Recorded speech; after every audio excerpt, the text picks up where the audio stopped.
ATS ने बड़ी कार्रवाई करते हुए सेना के 28 फर्जी जवान पकड़े। एटीएस के डीजी वीके सिंह ने एक प्रेस वार्ता कर इस बात की जानकारी दी।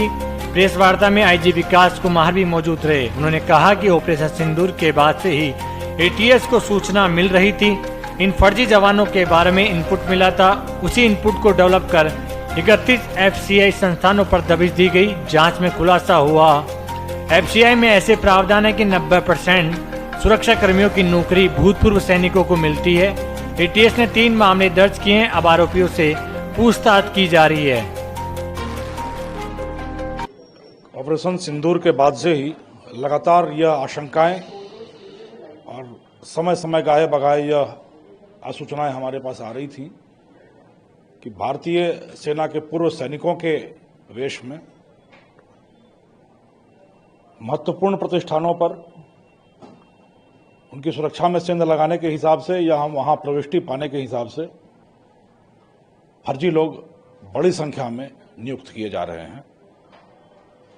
इस समस्या की गंभीरता को देखते हुए करीब 2 महीने पहले एटीएस और एएनटीएफ ने मिलकर ऑपरेशन स्क्वायर पिरामिड चलाया और काफी शोध के बाद एक बड़े नेटवर्क का पर्दाफाश हुआ। इसमें जो कार्य करने का इनका तौर तरीका था वो बड़ा घुमा देने वाला है।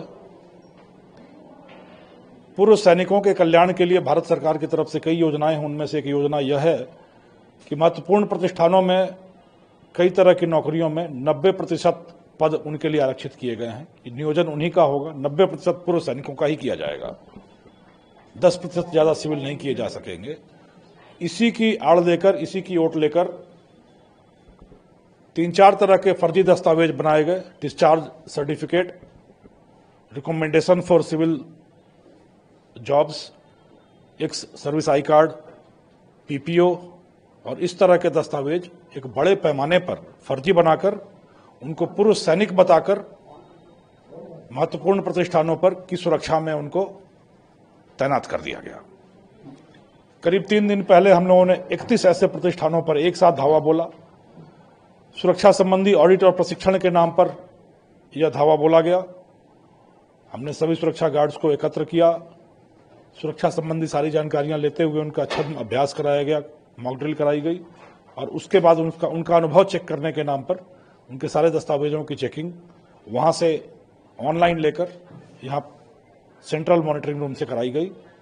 तो प्रथम राउंड के बाद 28 ऐसे व्यक्ति जिनका दूर दूर तक सेना से कोई लेने देना नहीं था, कभी न वो सेना में रहे, न उनका सेना से कभी कोई वास्ता पड़ा, वह इस तरह के कूटरचित, फर्जी, जालसाजी भरे कागजात बनाकर प्राइवेट सिक्योरिटी एजेंसीज के माध्यम से इन संस्थानों में सुरक्षा गार्ड की नौकरी करते पाए गए। एफआईआर का शुरुआत है, संख्या भी बड़ी है और जो आप स्पष्टीकरण चाहते हैं उस पर पूरे डंके की चोट पे कहने के लिए भी और अनुसंधान की आवश्यकता है।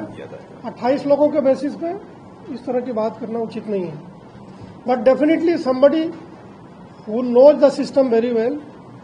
और ये ऐसा नहीं हो सकता कि इतनी बड़ी संख्या में लोग लग रहे हैं और चाहे प्राइवेट सिक्योरिटी एजेंसी में या एफसीआई में किसी को इसकी कानों कान खबर नहीं लगे। जब हमारे तक खबर पहुंच सकती है तो वहां तक भी खबर पहुंची होगी या